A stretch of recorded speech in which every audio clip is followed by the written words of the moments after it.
제가 가끔 기도원을 가는데요. 몇 년 전에 경기도 양평에 있는 그 왕성교회, 신림동교회죠. 왕성교회 십자수 기도원에 가는데 마침 그날 월요일날 밤에 늦게 가게 돼가지고 비가 주룩주룩 내리는 밤에 운전을 혼자 해서 가게 됐어요. 근데 양수리를 지나가지고 그 북한강 변 경치가 참 아름다운 길을 돌고 돌아서 이제 그 수양관으로 가게 되지 않습니까?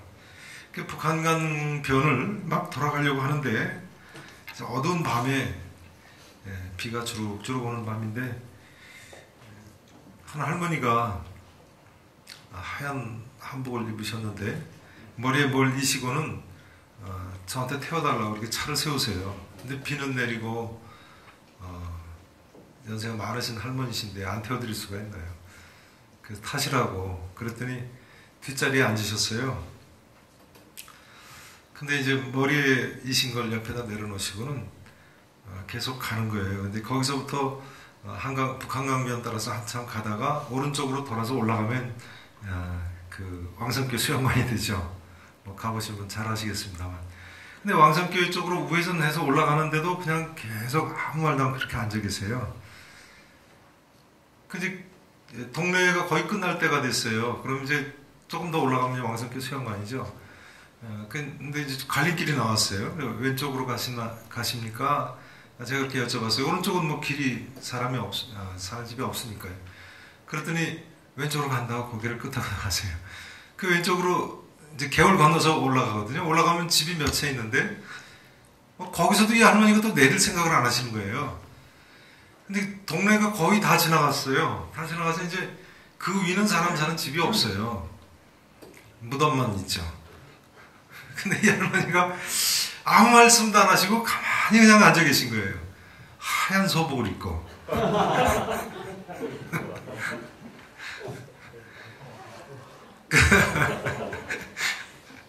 그 비는 주룩주룩 오는데 밤에 말이죠. 그 이제 제가 말씀을 꼭 붙였죠. 할머니, 어떻게 이렇게 산속에 사세요? 그러니까 이제 그 다음 얘기를 하시는 거예요. 사실은 할아버지하고 두 분이 사신대요. 두 분이 사시는데 왜 이 산속에 이렇게 사시냐고 하니까 뭐라 그러시냐면요. 교회에서 세상의 종말이 곧 임한다고 그래가지고 할아버지하고 두 분이 아무도 안 사는 여기에 집을 짓고 살게 됐다는 거예요. 그런 분이 다 계시더라고요. 그때 뭐 주님이 곧 오실 것 같이 지구에 종말이 임할 것 같이 뭐 얘기도 많이 하고 그래서 그랬는지 하여간 그분이 그렇게 깊은 산속에서 뭐 포장도 안 된 데까지 올라가더라고요.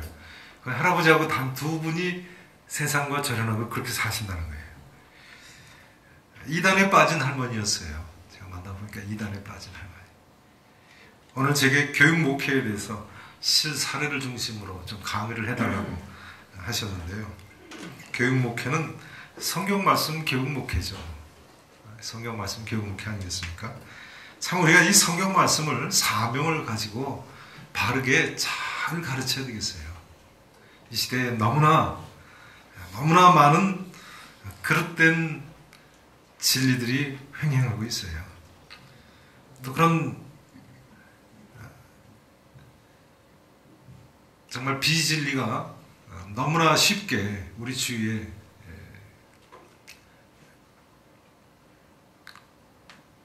접할 수 있는 그런 분위기가 됐죠. 얼마 전에 의정부에 있는 주한미군 2사단 군목이 된 제자를 만났는데 예전에 제가 청년부 맡았을 때 그 여청년이었는데 여학생이었는데 2사단 군목이 돼가지고 미국에서 이제 나왔어요. 근데 2사단이면 한강 이북 전체를 다 그 방어하는 미군 사령부 아닙니까? 근데 자기가 있는 그 2사단 사령부에 군목이 4명이 있는데요. 4명 중에 두 번째, 군이니까 이제 군목 중에도 다 서열이 있지 않습니까? 두 번째 서열인 분이 몰몬교 군목이라는 거예요. 그런데 그 4명의 군목들이 돌아가면서 그 사단사령부의 교회에서 설교를 하기 때문에 기독 청년들이 원치 않아도 몰몬교 군목의 주일 설교 예배를 들어야 된다는 거예요. 뿐만 아니라 요즘은 주한 미군 군목 중에 군승도 있다고 그러더라고요. 전에는 없었는데 이제는 군승이 있다는 거예요. 미국에도 이제 불교 신자들이 느니까 그렇겠죠. 물론 우리나라에는 이전부터 군승이 있었습니다만 그런 생각이 들었어요. 앞으로는 우리나라에도 몰몬교 군목이나 뭐 아니면 각종 이단 군목들 있지 않습니까? 뭐 신천지나 그런 이단들도 다 군목으로 이제 들어오겠구나. 심지어 이슬람 군목도 들어오는 시대가 생기는 게 아닌가. 그런 생각이 들더라고요. 우리가 정신 차리고 이 하나님 말씀을 개교에서 잘 가르치고 양육을 해야 되겠습니다. 우리가 교회에서 성경 말씀 교육을 목회를 해야 하는 이유는요. 이 말씀이 진리이기 때문이죠. 무엇보다도 이 말씀이 진리이기 때문에. 또 두 번째는 모든 사람이 영적 기갈이 걸려있기 때문에 그렇습니다. 이 진리가 아니면 해소할 수 없는 그런 영적인 기갈 상태가 있기 때문에. 무엇보다도 우리가 개교회에서 이 성경 말씀 교육 목회를 해야 하는 이유는 예수님께서 가르치라고 명령하셨기 때문에 그렇습니다. 오늘 마태복음 예수님의 지상명령에서 보듯이요. 본래 예수님께서는요, 12제자나 70인의 제자를 파송하실 때는 가르치라는 명령을 하지 않으셨어요. 아시죠? 가르치라고 12제자들에게 파송하실 때는 명령을 하지 않으셨어요. 마태복음 10장 1절 한번 보실까요? 마태복음 10장 1절.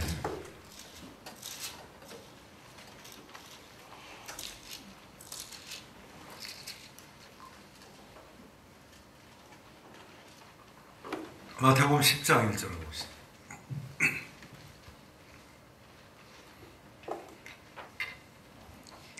자, 같이 한 목소리로 10장 1절 같이 읽으시겠습니다.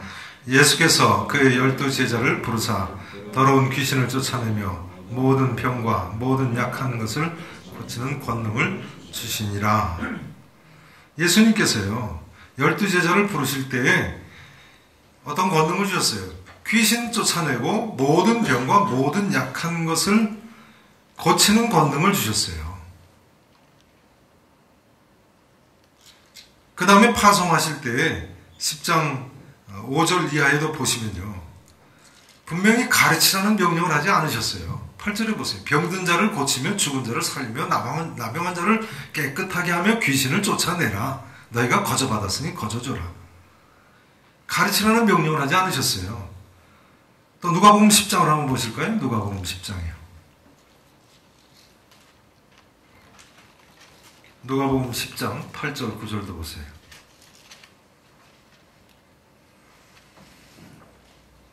자, 10장 8절 9절. 제가 8절을 읽습니다. 9절 읽어보세요.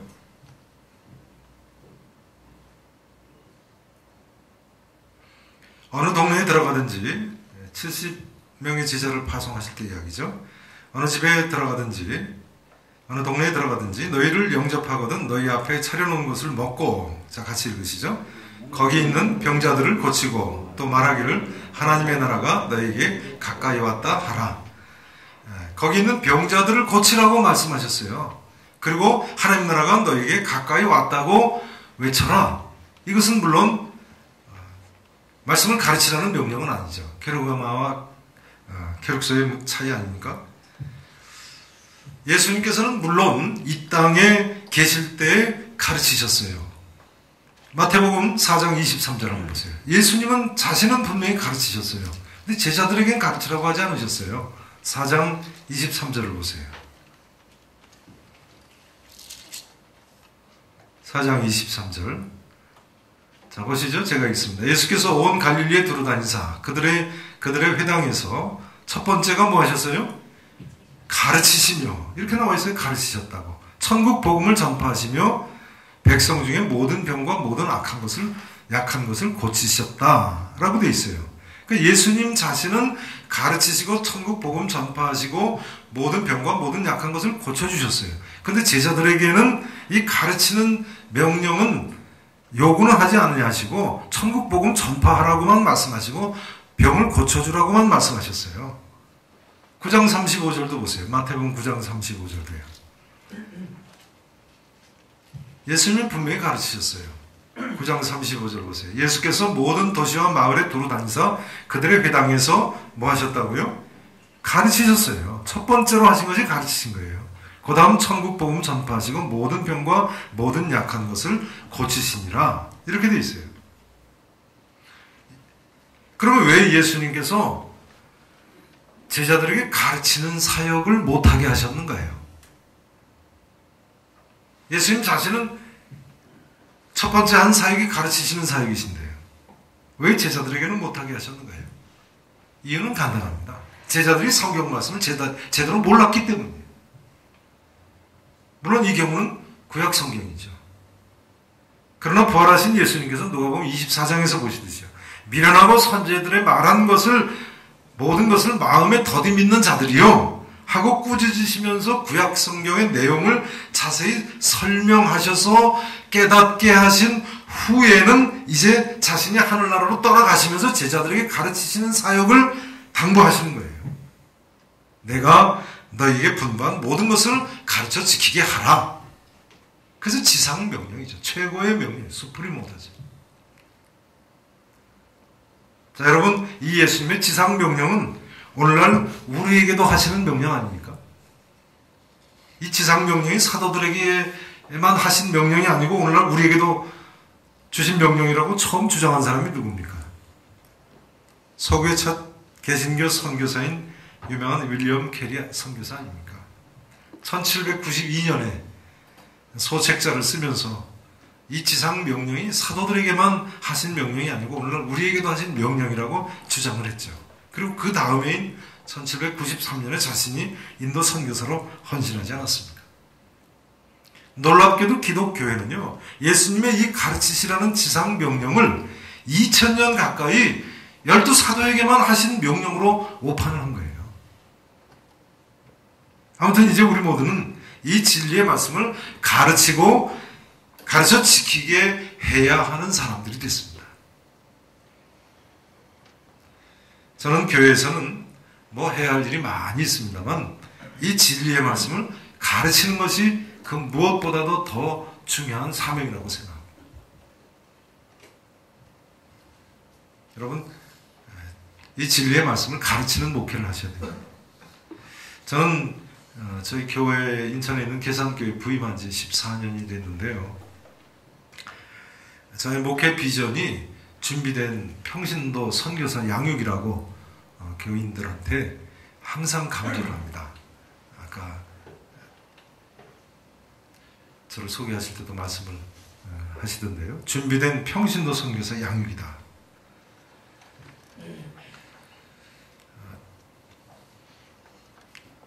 평신도 선교사가 필요합니다. 물론 전임 사역자나 전임 선교사가 배출되는 것도 좋죠. 그러나 전 세계의 30개국 이상의 나라에서 전임 사역자는 아예 비자를 안 내줘서 입국조차 못하죠. 평신도 선교사들은 이처럼 기독교의 문호를 열지 않은 나라에도 들어가서 얼마든지 이 진리의 말씀을 전하고 가르치는 사역을 할 수 있는 사람들이에요. 사실상 준비된 평신도 선교사들이 나서야지만 전 세계 70억 인구의 모든 민족에게 복음을 전할 수 있는 거예요. 저희 교회는 비전을 준비된 평신도 선교사 양육에 두고 있습니다.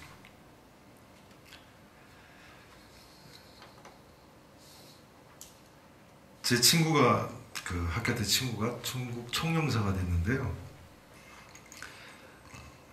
얼마 전에 만나고 보니까 믿음을 갖게 됐더라고요. 전에는 전혀 믿지 않는 친구였었는데요. 중고등학교 때는 전혀 믿지 않는 친구였었는데 오래간만에 만나보니까 예수를 믿더라고요.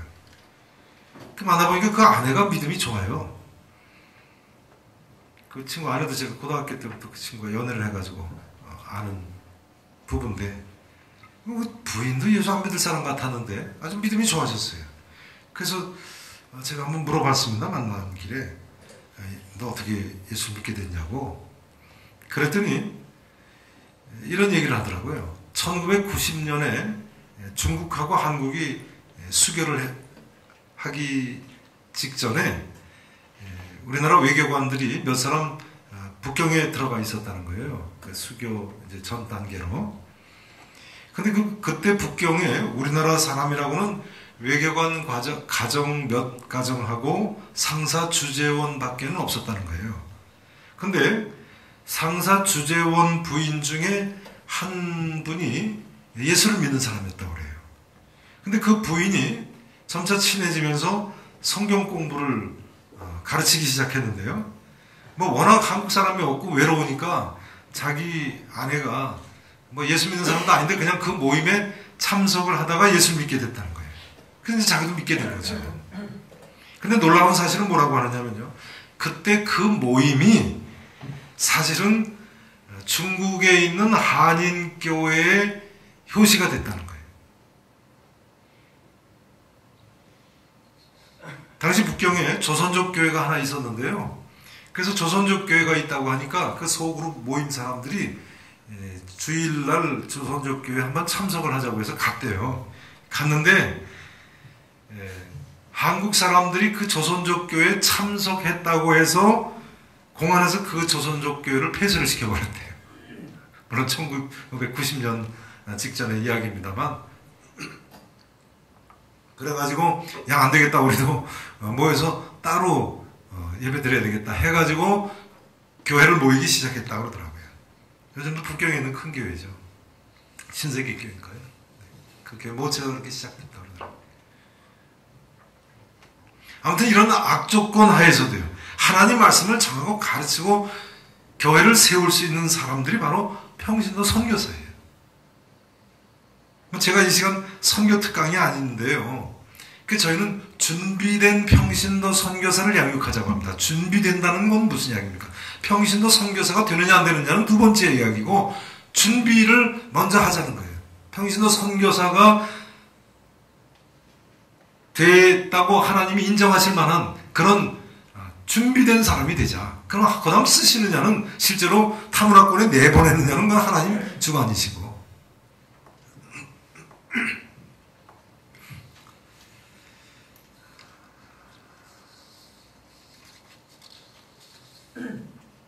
저희 교회는요, 준비된 평신도 선교사를 양육하자는 그런 비전을 가지고 1, 2, 3단계 성경 연구를 합니다. 그리고 그 다음에 전도폭발 1단계에서 5단계, 또 1단계 성경 연구 리더 교육이 있고 3단계 성경 연구 리더 교육을 하는데요. 거기 보시면 한번 보시죠. 컬러로 되어 있는 1년에 2차례 봄학기, 가을학기 이렇게 모집을 하는데요. 빌딩으로 들어가는 식으로 되어 있습니다. 그래서 저희는 이렇게 하나님의 말씀을 교육합니다.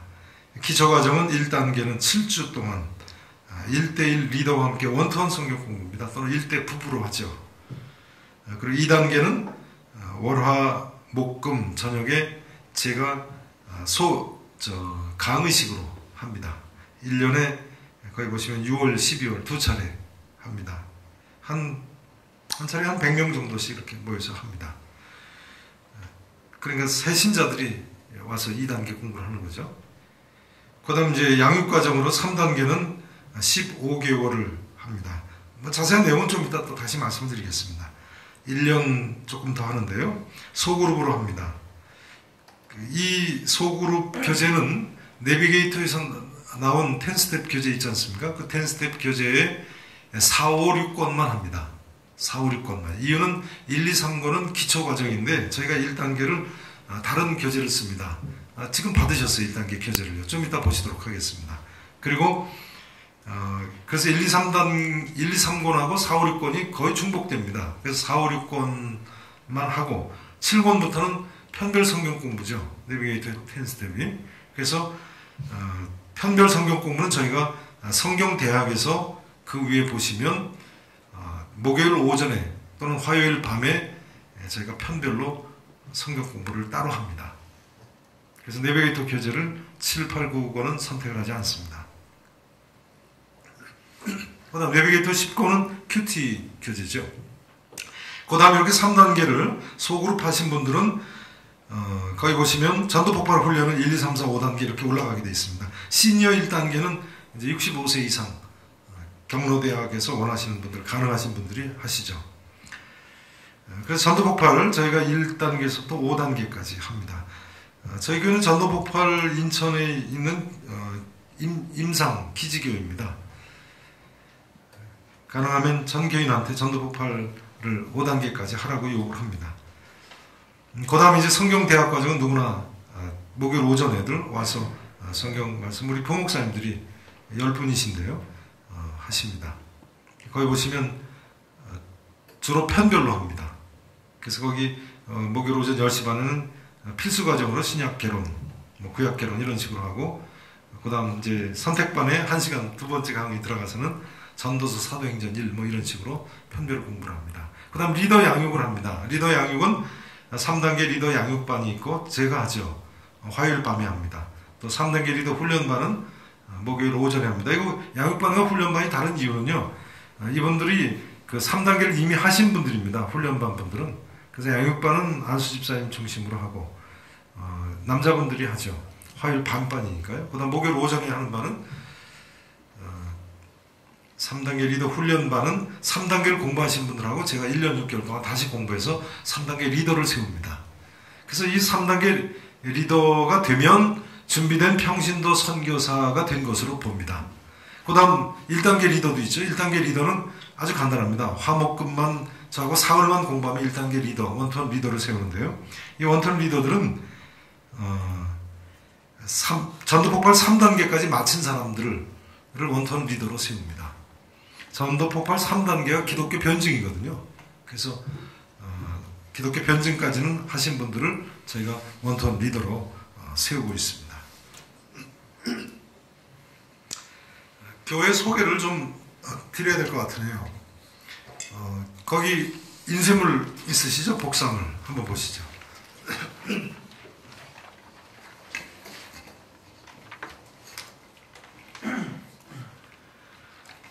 복사물은요, 사실은 이거 저희 교회 그 소개 팜플렛인데요. 이번에 바뀌어가지고 아직 몇 부밖에 없어서 제가 못 가져왔습니다. 여기 보시죠. 이런 식으로 팜플렛이 되어 있습니다. 요거를 지금 앞뒤를 제가 복사를 해온 겁니다. 한번 보시죠. 뭐 이건 이따가 한번 돌아가면서 보시도록 하겠습니다. 양육하는 교회, 이렇게 왼쪽 상단에 되어 있는 페이지를 보시죠. 왼쪽 상단에 양육하는 교회, 뭐 전도하는 교회, 찬양하는 교회, 기도하는 교회, 선교하는 교회 이렇게 되어 있는데요. 양육하는 교회, 저희는 신가족 성경연구라고 해서 1단계, 2단계, 3단계 방금 전에 설명드린 그런 1단계 원투원이 있고, 거기 보시면 주일 2부 예배 후에도 가능하고 3부 예배 후에도 가능하고 평일에도 가능하고 원하는 장소, 교회 및 가정 아무데나 가능합니다. 그래서 7주, 한 주일에 1시간씩 하게 되어 있습니다. 자, 그 교재를 한번 보시죠. 1단계 성경 공부 보고서라고 되어 있죠. 이건 1단계를 마친 분들이 이건 그 리더가 보고를 하게 되어 있는 거예요. 양육부예요. 그래서 7과로 되어 있죠. 그 다음 한번 넘겨보세요. 1단계 성경 연구 7주간 공부합니다. 이 교재가 기가 막히게 좋습니다. 여러분한테 드렸으니까 한번 참고하세요. 이 교재는요, 제가 유학 중에 미국의 시카고에 있는 빌리그레암 센터에서 그 세미나가, 양육 세미나가 있었어요. 한 주간 있었는데요. 그 휘튼 칼리지 군의 빌리그레암 센터가 있죠. 거기 휘튼 칼리지 기숙사에 있으면서 한 주간 세미나를 참석할 때 그 여러 가지 툴들을 소개하는데 제가 발견을 했어요. 야, 이게 진짜 대단하다. 이 빌리그램 센터에서 있던 그 세미나에서 침례교 교재예요. 근데 제가 번역을 했어요. 근데 그건 본래 6과로 돼 있었거든요. 근데 저희 교회에서 가르쳐 보니까 1과 앞에 한 과를 좀 초보자들을 위해서 더 했으면 좋겠다 해가지고 1과는 여기 구원의 원리라고 해서 브릿지 전도법을 번역을 해서 넣었어요. 그러니까 1과는 보면 구원의 원리죠. 한번 보세요. 그래서 1과는 브릿지 전도법입니다. 보시면 뭐 아시겠죠? 그 다음 2과를 한번 보세요. 2과는 구원의 확신 해서 여러분 실제로 교회에서 교육 목회를 하실 때 가장 중요한 것 중에 하나가 1단계 교재를 잘 선택하셔야 돼요. 1단계에서 벌써 교인들이 질리면 그 다음 2단계고 3단계고 뭐 올라가질 않습니다. 보세요. 2과가 구원의 확신. 그 다음 3과가 뭐라고 되어 있습니까? 8페이지에 보시면 성경 말씀. 이 교재가 아주 기가 막히게 좋습니다. 그 다음 4과가 뭐라고 되어 있습니까? 14번에 14페이지에 보시면 기도에 대해서. 그 다음 요건 한 1시간이면 충분히 가르칩니다. 한 50분. 빨리 가르치는 사람은 40분. 그 다음 24페이지에 보시면 5과가 빠졌네요. 20페이지에 보세요. 20페이지에 보시면 기도 다음에 뭐에 대해서 하게 되어 있습니까? 전도에 대해서요. 전도. 그 다음 뭐 개인 간증도 하고 이렇게 되어 있어요. 그 다음 24페이지에 보시면 6과가 뭡니까? 교회 생활에 대해서. 그 다음 28페이지에 보면 마지막 7과가 뭐라고 되어 있습니까? 예수 그리스도의 주재권에 대해서 주님께 모든 것을 맡기고 살자는 그런 이야기죠. 해서 이처럼 7주 공부를 하게 되어 있습니다. 저희 교회에서는요, 그동안 이 1단계를 수료하신 분들이 1362명입니다. 1362명이 수료하시는데요. 처음 오신 분들은 1년에 신입 가족이 한 450명에서 500명 정도 오는데요.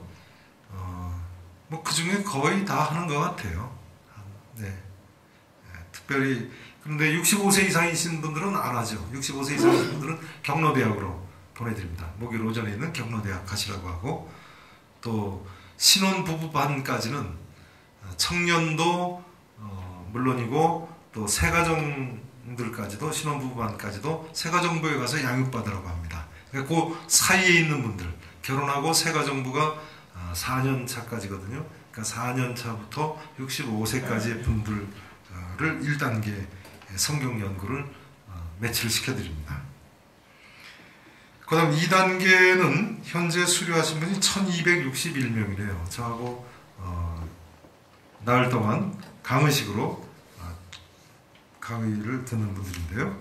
2단계 교재는 죄송합니다. 제가 50명이 학생 여기 지금 수강하시는 줄 강의 들으시는 걸로 생각해가지고 50건이 안 돼서 그냥 대표를 한 것만 가져왔어요. 저희는 뭐 그렇게 겉을 뭐 화려하게 하고 그렇지는 않습니다. 저희 교회 자체에서 쓰는 교재니까요. 이것은 이제 우리 목사님들께서 제 생각에는 강의식으로 하는 교재니까요. 개인적으로 개발을 하시면 돼요. 내가 보기에 교회 처음 나온 사람들한테는 이거는 꼭 가르쳐야 되겠다. 또 우리 교회에서 같이 신앙생활하는 사람한테는 이거는 꼭 가르쳐야 되겠다는 것은 강의식으로 하는 거니까요. 저는 대학 2학년 때 처음 예수를 믿었습니다. 그래서 늦게 신앙생활을 했기 때문에 교회에 대해서 이런 것이 궁금하다 하는 것들이 있었어요. 첫 번째가 궁금한 것이 성경이 도대체 누가 쓰고 얼마나 믿을 만한 책인가, 그것이 아주 궁금하더라고요. 그래서 그것 중심으로 해가지고 이렇게 2단계 성경연구 교재를 꾸몄습니다. 1과는 기독교란 무엇인가 이렇게 되어 있고, 2과는 복음이란 무엇인가, 또 3과는 성경이란 무엇인가 해서 성경의 독특성, 4과는 성경이란 무엇인가에 성경의 신빙성 해가지고 성경의 신빙성을 가장 많이 다룹니다. 성경이 얼마나 믿을 만한 책인가, 과연 하나님 말씀이라고 우리가 할 수 있는가. 그래서 나흘 저녁에 걸쳐서 2단계를 합니다. 자, 이거 한번 보시죠. 이건 저희 교회 팜플렛이고, 이건 2단계 교재고요. 1단계 교재는 뭐 가지셨으니까 됐고요. 돌아가면서 제가 드릴 테니까 보시면 되겠습니다.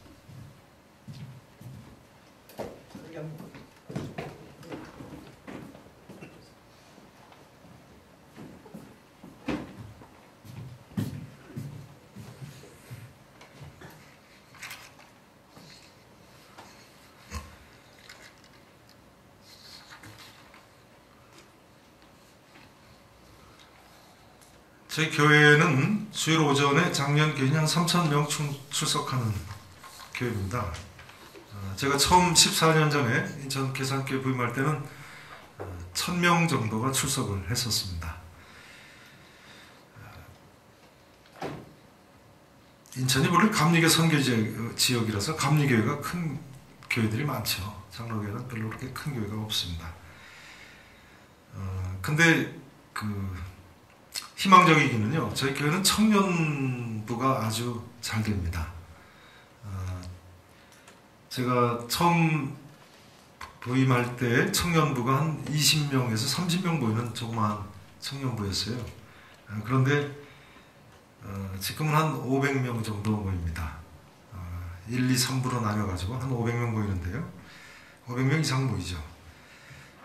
제가 보니까 그럼 왜 이렇게 청년들이 많이 모이게 됐는가? 우선 청년부 지도교육자가 유능해요. 그리고 지금은 이제 다른 교회 청년받아서 가셨습니다만, 그리고 또 고등부 지도교육자가 아주 유능했어요. 그러니까 고등부에서부터 부흥돼가지고 올라오니까 청년부가 많아질 수밖에 없더라고요. 근데 부흥이 된 또 하나의 계기가 있었어요. 그것은 2000년부터 시작한 만주 백두산 비전 여행이라는 여행이었어요. 얼마 전에 국민일보에서도 취재를 해서 나왔었는데요. 저희 교회는 매년 여름방학이 되면 고등학교 1학년 학생들 전원을 교회에서 50% 비용을 대서 또 어려운 학생들은 100% 대서 만주 백두산 비전 여행을 보냅니다. 그 한 주간 기간 동안 학생들이 아주 유대감이 좋아지더라고요. 서로 간에. 그리고 교회 소속감이 생겨가지고 고등학교 1학년 때 가지 않으면 고등학교 2, 3학년 때는 갈 수가 없죠. 대입 앞두고 있으니까. 이 학생들이 한 주일 후에 돌아와서는 교회에 아예 정착을 하는 거예요. 그러니까 학생들이 고등학교가 그렇게 고등부가 부흥이 되니까 그다음 청년부도 부흥되고 결과적으로 교회 부흥에도 큰 역할을 한 것으로 봅니다. 아무튼 우리가 이 교육에는요, 하나님 말씀 교육을 흔들리지 않는 그런 목표로 세워가지고 좀 투자를 해야 됩니다. 근데 제가 보니까요, 가장 돈 안 드는 교회 사역이 이 말씀 양육이에요. 이거 뭐 소그룹 인도하는데 무슨 뭐 큰 예산이 들겠어요? 주일학교도 사실 그래요. 주일학교는 좀 예산이 듭니다. 만주 백두산 보내면 뭐 한 2천만 원 뭐 이렇게 돈이 들죠. 그러나 그 이상의 놀라운 하나님의 축복이 있습니다. 외국인들 모임도 있는데요. 3개 부서가 있습니다. 주일 오후에 따로 모이는데요. 필리핀 사람들이 모이는 영어권 모임이 있고, 중국의 한족 위주로 모이는 중국권 모임이 있고, 또 우즈베키스탄 사람들이 모이는 러시아권 모임이 있습니다. 근데 러시아권 모임은 전에는 러시아 사람들이 반이었고 우즈베크 사람들이 반이었었는데요. 러시아가 석유가 나와가지고 부자가 돼서 많이 다 돌아갔어요. 러시아 노동자들이요. 그래서 이제 우즈벡 사람들만 모이죠. 근데 여러분 아시지 않습니까? 우즈벡은 회교 국가라서, 무슬림 국가라서 얼마 전에 한국 선교사님들 다 추방해 버렸잖아요. 그래서 공식적으로 우즈베키스탄에서는 선교사님이 하나도 없습니다. 그러니까 한국에 나와 있는 이 외국인 노동자들한테 복음을 전하는 것도 정말 보람 있는 일이더라고요.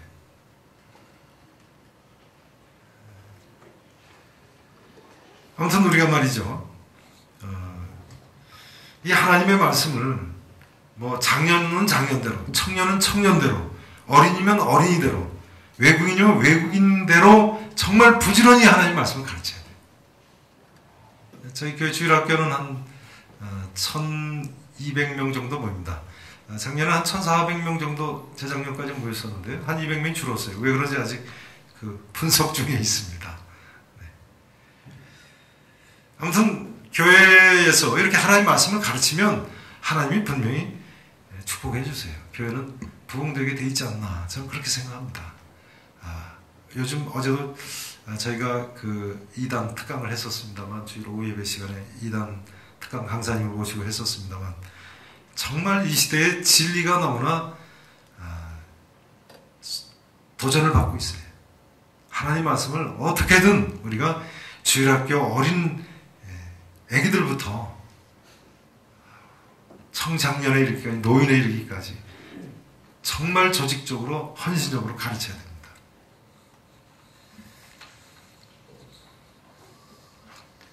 1단계, 2단계, 3단계 조금 더 설명을 드리겠습니다. 1단계는 저희는 처음에 뭐 바나바 사역들 많이 하시지 않습니까? 새로 오는 교인이 있으면 바나바 사역하는 분들이 3주를 만나는데요.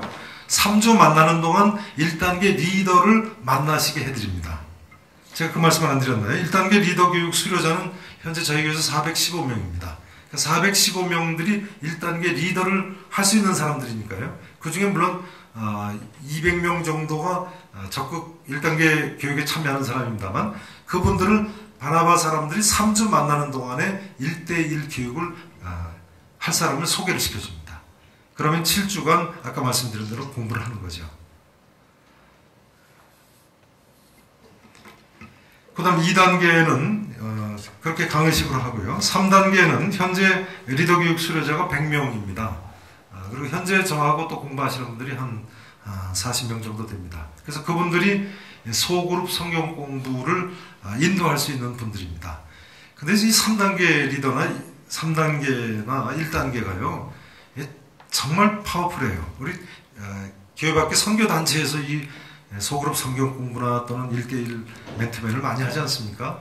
대단한 순번식을 이야기합니다만 정말 대단한 폭발성을 가지고 있어요. 보면 저희가 3단계 리더 교육 수료자가 100명이잖아요. 그러면 100명이 1년 반 후에 다 가동한다는 건 상상할 수 없는 거죠. 저희가 동시에 지금 한 30개 정도의 소그룹이 가동이 되는데요. 1년 반 후면 30개면 300명씩 배출이 되는 거예요. 1년 반 기간에. 근데 문제는 그 사람들이 리더가 되면 또 자기 번식을 하니까요. 여러분 1단계도요. 우습게 볼 게 아니에요. 7주면은 1대1 또는 한 사람은 두 사람, 부부 경우에 두 사람을 배출하잖아요. 그럼 7주면은 2개월 아닙니까? 그럼 3단계는 소그룹으로 하면 많이 배출하는 것 같습니다만 1년 반에 10명쯤 배출하거든요. 근데 1대1 공부는요. 2개월에 1명이나 2명씩 배출하면 1년 반이면 어떻게 됩니까? 9팀을 배출한다고 치면 9명에서 18명을 배출하는 거예요. 소그룹보다도 더 많이 배출해요. 저희 집사람이 1단계 리더를 하는데요. 우리 교회 처음 온 사람 주로 젊은 부부들을 합니다. 근데 부부를 하는데요. 지금까지 한 10년 이상 하니까 얼마나 많이 배출했어요. 100명은 분명히 넘고 200명은 안 되는 것 같아요. 그럼 7주간 우리 집사람하고 같이 마주 앉아서 1대1 또는 1대 부부로 성경 공부를 했다. 그 사람들은 100명에서 200명의 사람들은요. 언제나 친해요. 만나면 애기 낳은 이야기도 하고 뭐 요즘 어떻게 지내냐고 다른 사람보다 더 친합니다. 제가 보니까요. 타교에서 온 장로님이나 안수 집사님들은요. 우리 교회 장로님이 1대1 성경 공부를 하는 게 가장 좋아요. 또 타교에서 온 안수 집사님, 우리 교회 안수 집사님이 1대1 성경 공부를 하는 게 가장 좋아요.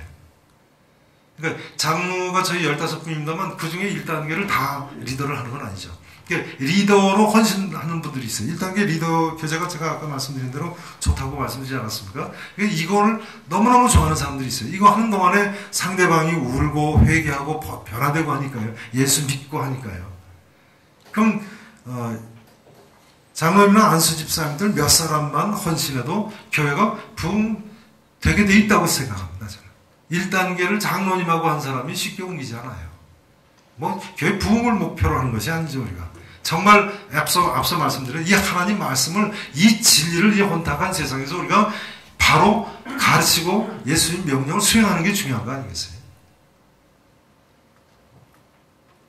세계는요 지구촌화돼 가지고 우리가 언제 어디에 갈지 모릅니다. 준비만 되면 하나님께서 이 진리를 전하는 데 분명히 사용하십니다. 저희는 주일학교 영어 교육도요 이런 차원에서 실시합니다. 우리가 타문화권에 복음을 전하기 위해서 한국 선교사님들이 가장 문제가 되는 게 뭐예요? 가장 큰 핸디캡이 뭐예요? 언어 아닙니까? 언어. 영어 아닙니까? 영어. 준비된 평신도 선교사를 키우기 위해서 어려서부터 사실 영어를 배워야죠. 우리 같이 뭐 고등학교 졸업하고 나서 유학 간 사람들은요 10년, 20년을 있어도 영어 잘 못해요. 내가 어린 학생, 어렸을 때 초등학교 때 벌써 영어 가르치면 발음이 달라지거든요. 제가 저희 교회에서 그런 이야기를 합니다. 우리는 바람풍에도 우리 2세들은 바람풍하게 해야 된다. 준비된 평신도 선교사만 되면 하나님이 언제든지 사용하신다고 우리가 인정하지 않을 수 없는 세대를 살고 있어요. 그런 차원에서 영어 예배나 영어 교육도 주일학교에서 시킵니다. 물론 인기는 있죠. 정말 이 시대에 평신도 선교사가 필요합니다. 전에 저희 교회 다니던 이정환 집사님이라는 분이 계신데요. 사업자 인도네시아에 아예 이민을 가셨어요. 근데 인도네시아 가셔가지고 얼마 전에 사업자 미국에 가다가 저희 교회 들렸는데 이런 이야기를 하세요. 당신이 인도네시아에 가가지고는 거기 다니는 한인교회에서 우리 교회의 3단계 성경 연구 과정을 개설을 했다는 거예요. 이 3단계 성경 연구 교재가 내비게이터 4, 5, 6권이니까요. 어느 교회든지 가면 통하는 거예요. 환영받고. 그 담임 목사님이 개설해보라고 그래서 자기가 소그룹을 개설했다는 거예요. 그런데 이민 생활에 다 바쁘지 않겠습니까? 인도네시아에 간 한국 분들이요. 그러니까 다들 바빠가지고 평일 오전이나 밤에 시간을 낼 수가 없다는 거예요. 그래서 언제 이 소그룹 공부를 한다는지 아십니까?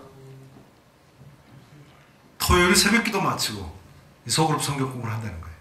근데 인도네시아 가신 지 4년 되셨는데요. 4년 정도 됐는데 벌써 2기까지 수료를 시켰다는 거예요. 그러니까 그 교회 자기로부터 소그룹 통해서 하나님 말씀을 양육받은 사람이 20명이 되는 거예요. 그럼 이제 다시 인도네시아 가면 3기 모집해야 되겠다고 그러시더라고요. 근데 그분이 저희 교회 안수 집사님으로 3단계 성경 공부를 하셨거든요. 준비된 평신도 선교사 아닙니까? 이를테면. 세계는요, 정말 지구촌화됐어요. 아마도 중국 민족 다음에, 화교들 다음에 전 세계적으로 가장 많이 흩어져 살고 있는 사람들이 우리 민족이 아닌가 싶습니다. 제가 미국에 가서 보니까요, 국제결혼한 여자들이 그렇게 많은지 몰랐어요. 뭐 20만 명이라든가요. 국제결혼한 한국 여자들이요. 그런데 국제결혼 주한 미군들하고 한 사람들이니까요. 그 주한 미군에 자기 본 고향으로 돌아갔으니까, 집으로 돌아갔으니까 미국만 해도요. 각 동네마다 한국 사람이 없는 데가 없는 거예요. 그 국제결혼한 한 여인이면 그 다음 뭐 형제도 가고 친척도 가고 그렇게 해서 점점 한국 사람들이 많이 가지 않습니까? 그러니까 미국의 각 동네마다 전부 한국 사람이 없는 동네가 없는 거예요. 20만 명 가까이 결혼했다니까요. 그런데요, 이상하게 한국 사람들은 한국만 떠나면 교회를 나가요. 절에 나가던 사람도요. 참 이상하죠? 하나님 축복이죠. 하나님의 은혜고 역사예요. 근데 한국만 떠나면 교회를 나가는데 유대인들이 디아스포라가 10가정만 되면 회당을 세우듯이 말이죠. 우리도 10가정 정도만 되면 교회를 세우는 그런 요구가 있어요. 또 모여서 예배도 드리고 또 성경 공부도 하고 싶은 그런 요구가 있더라고요. 근데 그 많은 곳에 전임 사역자를 어떻게 다 보내겠어요? 한국교회가요.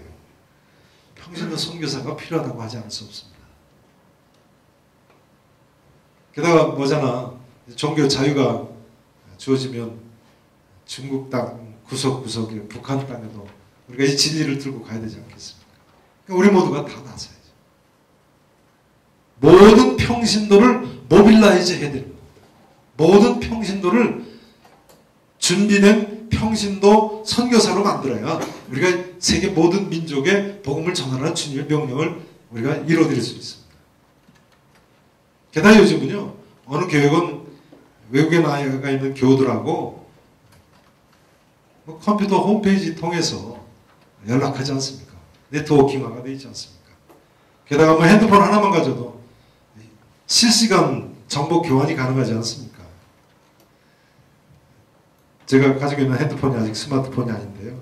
이런 구형 핸드폰 가지고도 시리아의 사막에 가서도 문자가 되더라고요, 한국으로. 이란의 사막에 가서도 문자가 돼요, 즉시. 어딨냐, 나 여기 있다. 뭐. 잘 있냐, 잘 있어. 스마트폰은 더 하겠죠. 심지어 외국에서 급한 일 생기면 한국으로 문자 보내가지고 한국에서 그 나라에 우리식으로 119를 불러가지고 돕는 사람을 보낼 수 있지 않습니까? 실시간으로. 세상이 변한 거예요. 전 세계가 그야말로 지구촌화된 거예요. 전 세계에 나가 있는 평신도 선교사들 교회가 실시간으로 체계적으로 지원할 수 있는 시대가 됐어요. 여러분, 우리가 세계를 가슴에 품고 이 진리를 가르치고 전하는 이 시대를 향한 하나님의 특별하신 뜻에 순종을 해야 됩니다. 이제 이 말씀을 드려야 됩니다. 저는 저희 교회에서요, 평신도들이 선교사로 이렇게 준비되어야 되는데, 그렇다고 꼭 파문화권에 나가지 않아도 이를테면 지금 이 자리에서 이 진리를 전할 수 있는 준비된 평신도 사역자가 먼저 되라고 이야기합니다. 평신도 선교사가 되기 전에 먼저 평신도 사역자가 되라. 따라서 하실까요? 죄송합니다. 한번 따라서 하십니다. 준비된 평신도 사역자. 준비된 평신도 사역자. 중요한 점은요, 지금 내가 있는 곳에서 제자 삼고 제자가 되고 제자를 삼아야죠. 전에 이랜드 부사장이던 박성남 전사님이 한 얘기가 생각이 나는데요. 그런 얘기를 하더라고요. 자기 그 부인이 아파트 지역에서, 자기네가 사는 아파트 지역에서 불신자들을 모아놓고 성경 공부를 가르친다는 거예요. 물론 이랜드 부사장 일대 이야기입니다만, 이랜드 부사장님이니까 더 홍도가 높았는지요. 그 소그룹으로 성경 공부를 한다고 하면 불신자들도 모인다는 거예요. 아파트에서 부담 없이 모이니까. 그러다가 이제 됐다 싶으면 근처의 지역교회, 좋은 교회로 인도한다는 이야기를 들었습니다. 훌륭한 평신도 사역자인 거죠. 우리가 타문화권에만 나간다면 그분은 언제라도 평신도 선교사가 될 수 있는 겁니다. 이 사모님이 어떻게 돼서 이런 일이 가능하겠습니까? 대학 때 이 말씀을 가지고 양육받은 사람이니까요. 어떤 선교사 지망생들은요, 해외 선교를 하러 나간다고 하면서도 한국에서 전도를 안 하는 거예요. 생각해보면 사실은 말이 안 되는 이야기죠. 해외 선교 나가는 사람, 이 복음을 전하러 가는 사람이 한국에서 전도를 안 하다니 말이죠. 있는 곳에서 먼저 평신도 사역자가 돼야죠. 어떤 선교사님이 이런 이야기를 하는 걸 들은 적이 있어요. 선교사들이 선교지에 나가서도 마침내 하는 것은 전도고 양육이더라. 마침내 하는 것입니다. 예컨대 준비된 전천후 평신도 선교사가 필요합니다. 준비만 되면 하나님 사용하십니다.